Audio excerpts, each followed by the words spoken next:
Agora é hora para tu garantir o teu novo manto tricolor. Clica aqui no primeiro link da descrição. Um jovem uruguaio, a gente vai falar daqui a pouco. E outro que eu trouxe também na capa desta live, até para fomentar um debate, tá? Que é um debate que vem acontecendo, né, às margens aí da torcida do Grêmio, tá? E que eu acho importante a gente citar. 2 jogadores, professor, da seleção uruguaia já foram, são ou já foram pautas do noticiário gremista. O primeiro deles que eu quero falar é do Rocher, do Sérgio Rocher, goleiro do Nacional do Uruguai, que antes do Grêmio, do Breno se firmar, aliás, ele foi um nome especulado, né, na pauta do Grêmio, viu, professor? E ele, hoje aos 28 anos, depois de 6 temporadas na Europa, onde jogou no AZ Alkmaar da Holanda e também o Sivasspor da Turquia, ele tem contrato até 2023 com o Nacional do Uruguai e está junto com a seleção uruguaia também na Copa América, né? É goleiro reserva do Muslera. E aí, por que eu trago esse nome de Rocher? Porque a direção segue afirmando que, por mais que tenha toda essa, vou chamar de ladaia, né, com o Paulo Vitor nos últimos jogos, né, a direção segue afirmando que não deve contratar um goleiro, não deve ir atrás de um goleiro. Apesar do Rocher estar aqui e, né, já ter sido pauta. O Grêmio não deve ir atrás de um goleiro. E aí que fica o questionamento e o debate. De fato, professor, o Grêmio deveria ir atrás de um goleiro? Pois é, muito, muito boa essa pergunta, muito bom esse debate. Na minha opinião, desde o início da temporada, não. O que eu pensava, assim, traçando uma linha rápida de raciocínio? No início da temporada eu pensava que o Grêmio deveria trazer um goleiro que fosse uma unanimidade, porque a gente não sabia até que ponto o Breno ia conseguir realmente assumir o gol do Grêmio, ia conseguir se firmar e tudo mais, então ou tu contrata uma unanimidade para ser o titular incontestável mesmo, né? Ou tu deixa o Breno. E aí vai dando sequência pro guri, vai dando confiança pro guri pra ele se firmar. Já nos primeiros jogos o Breno demonstrou que tem qualidade. É claro que em alguns momentos ele vai falhar, enfim, né? A gente em diversas oportunidades já previu isso também, já colocou isso na mesa e disse, vai acontecer. O goleiro não pode falhar, mas ao mesmo tempo vai acontecer. E daí a gente precisa ter um pouco de paciência para trabalhar isso nele também, para que ele não repita erros e tudo mais. Mas ele demonstra que tem muita qualidade, então eu gosto do goleiro Breno.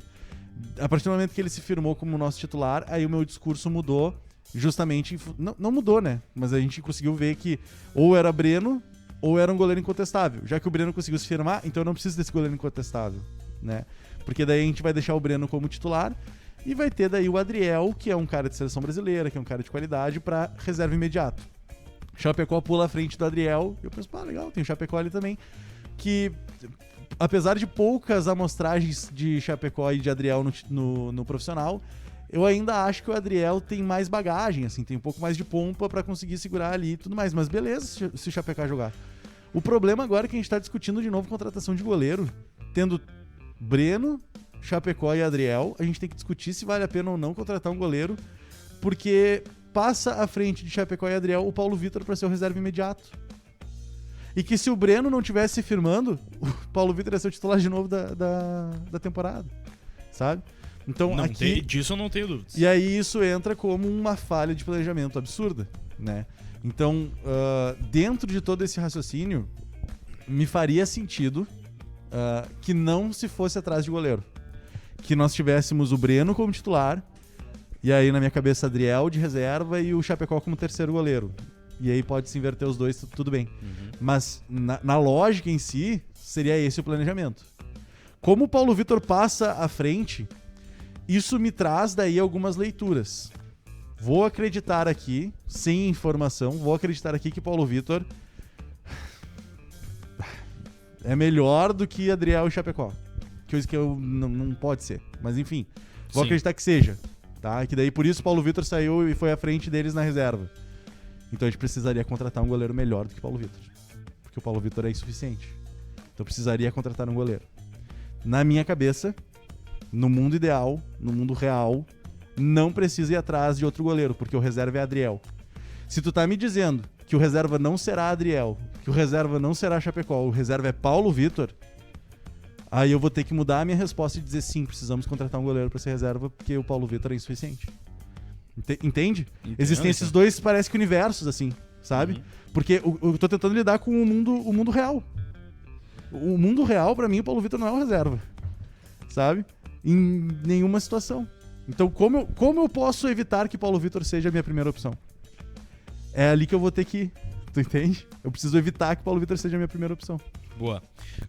Baita professor, olha só, 1h mais 57 minutos. Meu, deixa o like aí. Deixa o like aí se estiver curtindo o nosso trabalho, curtindo a nossa live, nosso conteúdo. Deixa o likezão aí porque ajuda bastante o nosso trabalho, tá? Também se quiser te inscreve aqui no nosso canal para não perder nada do que a gente faz. Te inscreve e ativa as notificações, não esquece. Edu Andriotti, sobre essa questão de goleiro. A gente já falou algumas vezes sobre essa questão. E não é nem pegar no pé, a gente criticou mesmo, porque precisava criticar. Paulo Vitor não é pegar no pé do goleiro que vinha sendo titular do Grêmio.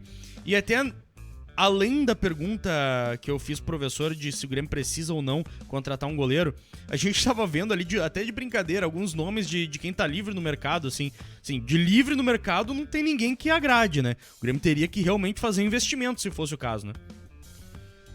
Cara, eu acho que o Grêmio não tem que contratar goleiro, o Grêmio tem que se desfazer de goleiro. O Grêmio tem que se desfazer do Paulo Vitor pra ontem. Tem que contratar mais. Um goleiro titular que é difícil de conseguir, o Grêmio já conseguiu. Agora bota um guri de reserva do Breno e deu o baile que segue. Eu acho que não tem nem por que essa discussão. Acho que é até descabida essa discussão aí. Querer... tá certo que o Thiago Nunes chegou e pediu um goleiro experiente. Mas que experiência é essa, né, cara, pra ficar o Paulo Vitor, né? Daí foi mostrado os scouts do Paulo Vitor, que os scouts do Paulo Vitor é muito bom. Deve ser mesmo, ele faz uma pontuação boa contra o Operário e Cartola. daí... Enfim, cara, acho que o Grêmio tá pecando muito. Acho que essa história de goleiro é o mais difícil que era pra acontecer. O Grêmio já conseguiu, que foi acertar no Breno, e agora botou um dos guris de banco e deu, né? Não tem, acho que nem mais discussão, acho que não é nem cabido isso. Fala, rapaziada, e aí, tudo certo? Isso que tu acabou de assistir agora foi um corte do Redação Pachola, o programa que vai ao ar da 1h da tarde até as 3. Valeu!